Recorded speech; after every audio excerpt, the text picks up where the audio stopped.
মানুষের ক্রয় সীমার বাইরে চলে গিয়েছে। আমরা আবার প্রত্যেকটি নিত্য প্রয়োজনীয় দ্রব্যকে যাতে সাধারণ মানুষের ক্রয় সীমার মধ্যে থাকে সেজন্য আমরা উদ্যোগ গ্রহণ করব। এটি হলো বিএনপির নীতি। আমরা অর্থনৈতিক উন্নয়ন চাই।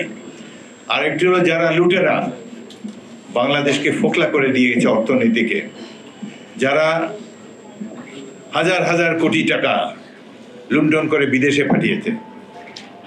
কোটি টাকা তো বিরাট টাকা ছিল, কোটিপতি মানে তো 1 কোটিপতি তো বিরাট সম্মানের অধিকারী আমরা ভাবতাম। এখন দেখি ছাত্র নেতাদেরও হাজার হাজার কোটি টাকা। এই এক মন্ত্রীর কথা তো বললাম, 300 বাড়ি খালি লন্ডনেই আছে।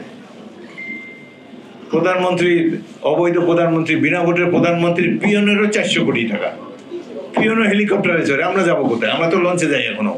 6 বার এমপি হয়েছি, 2 বার মন্ত্রী হয়েছি, লঞ্চ ছাড়া তো গতি নেই। এরা কিভাবে হেলিকপ্টারে চড়ে? এই আওয়ামী লীগ দুর্নীতির প্রতিশব্দ। দুর্নীতি করে দেশকে লুট করে সাধারণ মানুষের ভাগ্য নিয়ে চিনিমিনি খেলেছে। সেই জন্য আল্লাহর তরফ থেকে তাদের উপরে এই গজব এসেছে।